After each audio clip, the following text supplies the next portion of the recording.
गीता, ओ गीता, कहाँ है यार? मैं लेट हो रहा हूँ ऑफिस के लिए, जल्दी चल। तुझे कॉलेज छोड़ने के चक्कर में मैं रोज लेट हो जाता हूँ। आ रही हूँ भाई, तैयार होने दो। कितना आफत मचा कर रखते हो हर सुबह। और तू, मैं हर रोज तेरी वजह से लेट हो जाता हूँ।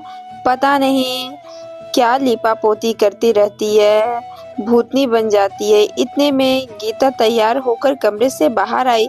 देखो ना माँ, आपकी परी जैसी बेटी को एक लंगूर भूतनी कह रहा है।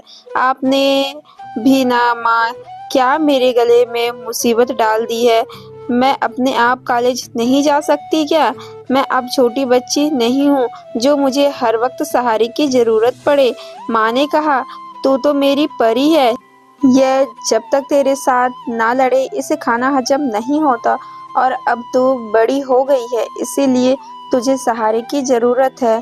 जमाना बहुत खराब है बच्चे, इसीलिए तो कॉलेज जाते हुए तुझे भाई छोड़ता जाता है और वापस में पापा लेने आते हैं। अब जा जल्दी से, भाई कब से तेरा इंतजार कर रहा है। हाँ हाँ, जा रही हूँ। पता नहीं यह माएँ हर टाइम जमाने से डरती क्यों है। गीता बड़बड़ाती हुई बाहर चली गई। गीता बीबीए के पहले साल में पढ़ रही थी। उसका भाई बंटी उससे 6 साल बड़ा था और नौकरी करता था। गीता का छोटा सा परिवार था, मम्मी पापा और एक बड़ा भाई जो पंजाबी बाग दिल्ली में रहते थे। गीता के पापा का ऑफिस नारायणा में था और भाई नेहरू प्लेस में नौकरी करता था। गीता का राजधानी कॉलेज पंजाबी बाग में ही पड़ता था, मगर घर से तकरीबन 10 से 15 किलोमीटर दूर, इसीलिए बस से जाने के वजह वह भाई के साथ जाती थी। वैसे भी जब से गीता ने कॉलेज में एडमिशन लिया था, माँ ने सख्त हिदायत दी थी कि उसे अकेला नहीं छोड़ना। जमाना खराब है, कल को कोई ऊंच नीच हो गई तो कौन जिम्मेदार होगा। इसलिए अपनी चीज का ख्याल तो खुद ही रखना होगा ना। गीता को कॉलेज छोड़ने के बाद बंटी रास्ते से अपने ऑफिस के साथ ही सागर को नारायणा से ले लेता था। एक दिन सागर ने कहा, यार मुझे अच्छा नहीं लगता है कि तू रोज मुझे लेकर जाता है। तू परेशान ना हुआ कर, मैं बस से चला जाऊंगा। इस पर बंटी बोला, यार मेरा तो रास्ता है इधर से, मैं अकेला जाता हूँ। अगर तू पीछे बाइक पर बैठ जाता तो क्या फर्क पड़ता है। फिर भी यार, तुझे परेशानी तो होती ही है। यार भी कहता है और ऐसी बातें भी करता है। देख, अगर बस के बजाय मेरे साथ जाएगा तो बस का किराया बचेगा ना, वह तेरे काम आएगा। मैं जानता हूँ तेरा बड़ा परिवार है और तनख्वाह कम पड़ती है। यह सुनकर सागर चुप हो गया। इसी तरह यह सिलसिला चलता रहा। एक बार बंटी बहुत बीमार हो गया और लगातार कुछ दिनों तक ऑफिस नहीं गया। सागर ने तो फोन करके हालचाल पूछा, मगर उसे मिले बिना चैन कहाँ। यारी जो दिल से थी। एक दिन छुट्टी के बाद वह पहुंच गया बंटी से मिलने उधर।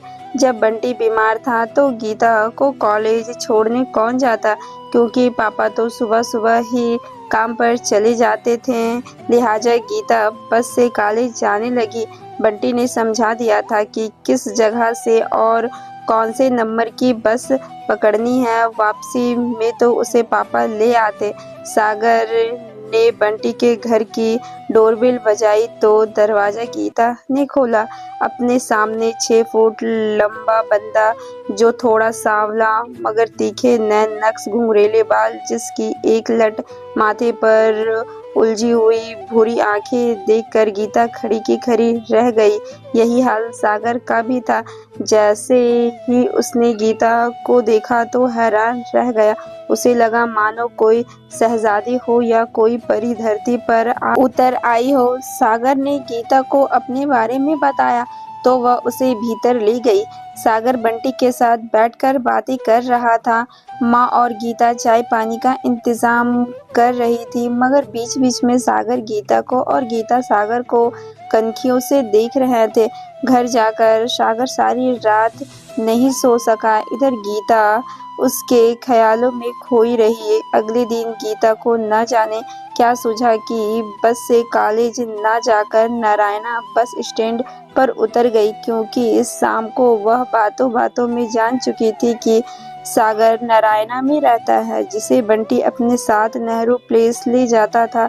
जैसे ही गीता नारायणा बस स्टैंड पर उतरी, तकरीबन 5 मिनट बाद ही सागर फिर वहां आ गया। हेलो, सागर ने औपचारिकता दिखाते हुए कहा। हाय, ऑफिस जा रहे हैं आप? गीता ने हेलो का जवाब देते हुए और बात आगे बढ़ाते हुए कहा। जी हाँ, जा तो रहा था, मगर अब मन करता है कि ना जाऊं। सागर आंखों में शरारत और होठों पे मुस्कान लाते हुए बोला। कहते हैं कि मन की बात मनानी चाहिए। गीता ने भी कुछ ऐसे अंदाज से कहा कि सागर ने मस्ती में आकर उसका हाथ पकड़ लिया। अरे सागर जी, छोड़िए, कोई देख ना ले, गीता ने घबराकर कहा। ओफो, यहाँ कौन देखेगा, चलिए कहीं चलते हैं, सागर ने कहा और गीता चुपचाप उसके साथ चल दी। आज आप भी कॉलेज नहीं गए? सागर ने गीता के मन की था पाने की कोशिश करते हुए कहा। बस आज मन नहीं किया, कहकर गीता ने शर्माकर आंखें झुका ली। सागर और गीता सारे दिन घूमते रहे, लेकिन शाम होते ही गीता बोली। सागर, मुझे जाना है, पापा कॉलेज लेने आएंगे, अगर मैं ना मिली तो वह परेशान होंगे। ठीक है, जाओ, लेकिन कल ज्यादा देर रुकना, पापा से कहना कि एक्स्ट्रा क्लास है। सागर ने कहा। मैंने आपको यह तो नहीं कहा कि मैं कल आऊंगी, गीता ने चौंक कर कहा। मैं जानता हूँ कि तुम कल भी आओगी, जैसे मुझे पता था कि तुम आज मुझसे मिलने आओगी। तो ठीक है, फिर कल मिलते हैं। ठीक है, कहकर गीता कॉलेज चली गई और इतने में उसके पापा आ गए। अगले दिन फिर वही सिलसिला शुरू हो गया। बंटी ठीक हो गया और इत्तेफाक से उसे वहीं पंजाबी बाग में ही अच्छी नौकरी मिल गई। गीता की तो बल्ले बल्ले, अब तो अकेले ही बस पर जाने की छूट। उधर सागर भी फ्री हो गया कि अब ना बंटी मिलेगा और ना ही उसे पता चलेगा कि सागर कब ऑफिस गया और कब नहीं। सागर और गीता के प्यार की पैंग ऊंची और ऊंची चढ़ने लगी। दोनों को एक दूसरे के बिन एक पल भी चैन नहीं। सागर तो प्यासा भंवरा कली का रस चूसने को उतावला, लेकिन गीता अभी तक डर के मारे बची हुई थी और उसे ज्यादा करीब आने का मौका नहीं दिया।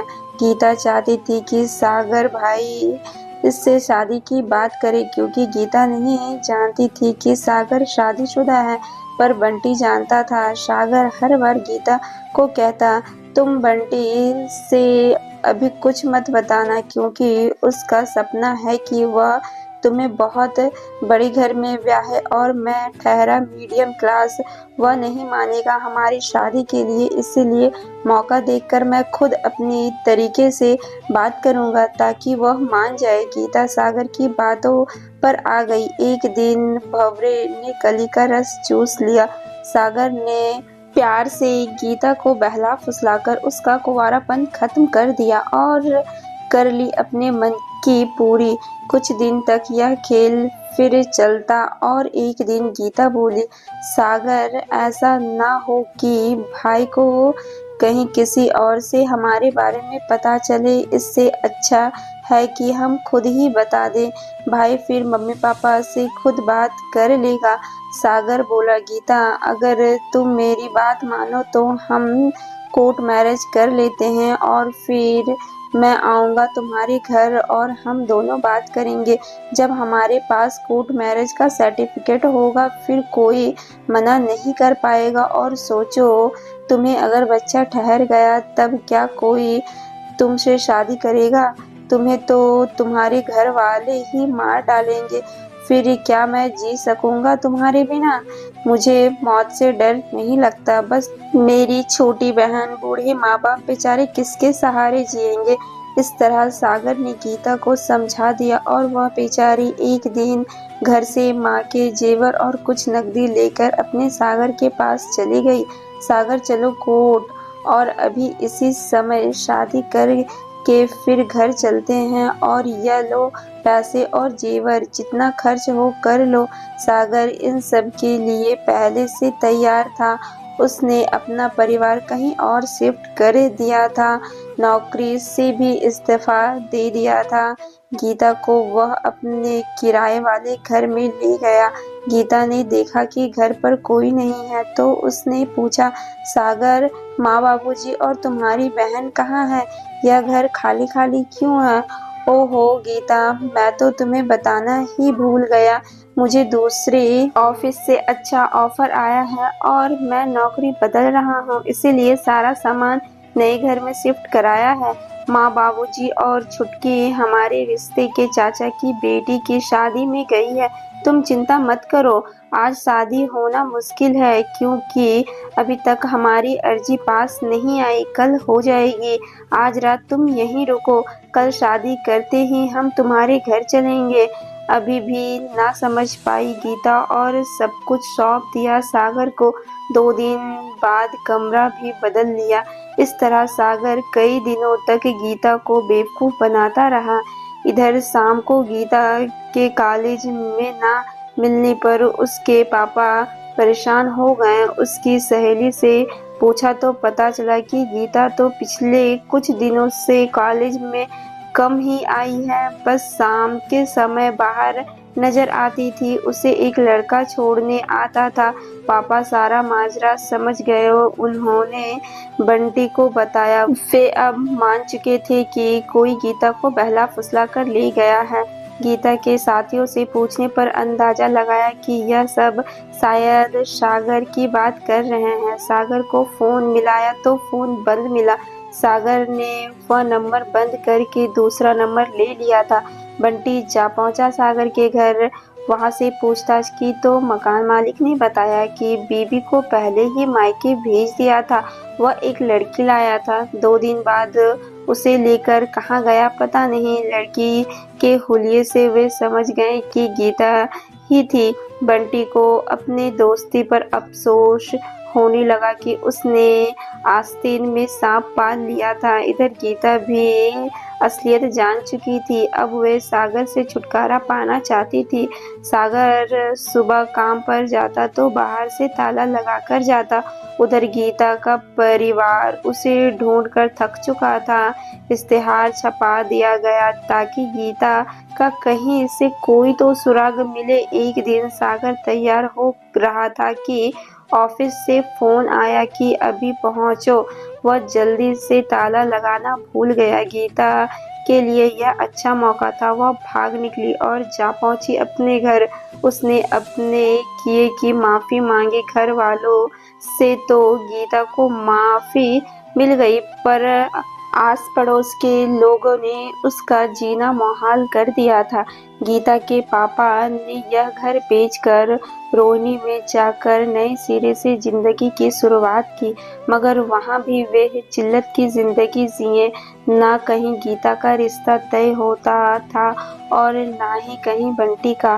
साल बीतते गए। पहले तो पापा इस सदमे से बीमार हो गए और फिर उनकी मौत हो गई। माँ दिन रात चिंता में घुलती रहती थी। घर बार सब बिक गया, इज्जत चली गई। गीता के एक मामा करनाल में रहते थे। एक दिन वे बोले, दीदी करनाल तो मैं आपको लाऊंगा नहीं, मेरी भी यहाँ इज्जत खराब होगी, पर आप कुरुक्षेत्र में शिफ्ट हो जाओ, कम से कम दिल्ली जितनी महंगा तो नहीं है। वे सब कुरुक्षेत्र में शिफ्ट हो गए। वहाँ मामा ने जैसे तैसे छोटी मोटी नौकरी का इंतजाम करवा दिया था। इससे किसी तरह गुजर चल निकली। गीता अब 35 साल की और बंटी 40 साल का हो गया। गीता का रिश्ता तो ना हुआ, अलबत्ता बंटी का रिश्ता वहाँ किसी जानकार ने करा दिया। अब बंटी की तो शादी हो गई, क्या करता। कब तक गीता के लिए इसे भी कुंवारा रखते, आगे परिवार भी तो बढ़ाना था। गीता का रिश्ता ना होने की वजह एक और भी थी कि उसे शराब पीने की लत लग गई थी। टेंशन में होती और ऑफिस के स्टाफ के साथ पीने लग जाती और पीकर फिर होश कहाँ रहता। कभी कभी तन की आग भी सताती और कोई ना कोई अपनी भी आग इससे बुझा लेता। इसीलिए ऐसा भी कब तक चलता। भाई के बच्चे भी हो गए, सब समझने लगे हैं। भाभी को भी अब बुरा लगता कि कब तक शराबी बहन उसके सिर पर मंडराएगी। उम्र भी तो कम नहीं, 45 साल की हो गई। आखिरकार एक रिश्ता मिला। शहबाज में लड़का क्या आदमी था। अंधेर था, सूरज विधुर था, मगर कोई बच्चा नहीं। इसीलिए सोचा कि दूसरी शादी करके वंश आगे बढ़ाया जाए। बात बन गई तो शादी कर दी। गीता ने भी सोचा कि अब एक अच्छी बीवी बनकर दिखाऊंगी। शराब की लत छोड़ दी। धीरे धीरे तकरीबन 6 महीने सब सही रहा। इसी बीच पड़ोसी की बेटी रीमा दुबई से आई। 2-3 महीने यहाँ रही। दोनों परिवारों में अच्छा खासा लगाव भी था। रीमा जितने समय तक शहबाद में रुकी, गीता संग अच्छी दोस्ती रही। वह सारा दिन भाभी भाभी करती रहती। जाते जाते रीमा गीता को बोल गई, भाभी मैं आप दोनों को दुबई बुला लूंगी। वहाँ की लाइफ यहाँ से अच्छी है, वहाँ सेट करूंगी आपको। गीता और सूरज भी खुश थे कि वे दोनों दुबई में सेट होंगे। वैसे भी आगे पीछे कोई नहीं, दोनों ही तो हैं, तो कहीं भी रहें। 2 महीने बाद रीमा का फोन आया, भाभी यहाँ के नियम बहुत सख्त हैं, इसलिए हमें यहाँ के नियम से चलना होगा। मैंने आपके पेपर सब तैयार कर दिए हैं। मैं आपको अपने बच्चे की नैनी यानी आया के रूप में बुलाऊंगी। फिर आप यहाँ सेट होकर सूरज भैया को बुला लेना। कुछ समय बाद गीता खुशी खुशी दुबई चली गई, लेकिन वहाँ के तो रंग ही कुछ और थे। सुबह 5 बजे से रात के 12 बजे तक सारे घर का काम करे। उस पर बच्चा इतना बिगड़ा हुआ था कि कभी उसे गाली दे, कभी चप्पल उठाकर मारे, खाना भी ढंग से ना दे, बस जो बचा खुचा वही दे, चाहे उससे पेट भरे या ना भरे। गीता ना तो बच्चे को डांट सके, ना ही कहीं जा सके और ना ही कोई पैसा उसके पास। खून के आंसू रोए बेचारी। 4 साल तक ना तो परिवार वालों से कोई बातचीत, ना ही सुख की सांस ली। आखिरकार गीता ने एक दिन हिम्मत की। जब रीमा और उसका पति ऑफिस गए हुए थे, वह चुपचाप एक खिड़की से भाग निकली और पहुंची सीधा पुलिस के पास और सब कुछ बताया। पुलिस जा पहुंची रीमा के घर। हाँ, गीता भागी जरूर। पुलिस में उसके खिलाफ शिकायत भी की, मगर उसने धोखा नहीं दिया रीमा को। जिस तरह रीमा ने उससे दिया था, वह तब भागी जब रीमा के आने का समय हो चला था, ताकि रीमा का बेटा ज्यादा समय अकेला ना रहे। पूरे घर का काम करके तब जब पुलिस रीमा के घर आई, तब भी उसने यह कहा कि उसे रीमा से अपने पासपोर्ट और पेपर वगैरह दिलवा दे और उसे वर्क परमिट मिल जाए और उसे कुछ नहीं चाहिए। गीता अपने पति को बुलाना चाहती है। रीमा ने उसके सब पेपर उसे सौंप दिया। गीता ने रीमा पर कोई केस नहीं किया। गीता अब दुबई में अलग काम करती है, अलग घर में शांति से रहती है। गीता इस समय सूरज के कागजात तैयार करवा रही है ताकि सूरज को वहां बुला ले। गीता सारी उम्र एक गलती की सजा भुगतती रही। वह सच्चे प्यार के लिए तरसती रही। एक छोटी सी गलती ने पूरा घर बिखेर दिया। लेकिन अब बुढ़ापे में कोई ना कोई तो सहारा चाहिए हर एक को। कम से कम सूरज और गीता एक दूसरे का सहारा तो बनेंगे। कुंवारी ख्वाहिशें उलझकर दम तोड़ चुकी थी, लेकिन गीता एक अच्छा काम और कर रही थी कि कोई भी लड़की अगर इस तरह की भूल करती तो वह उसे समझा बुझा कर उसके घर पहुंचा आती। धन्यवाद। मिलते हैं नेक्स्ट कहानी में, और वीडियो पसंद आए तो वीडियो को लाइक करो और चैनल को सब्सक्राइब करो।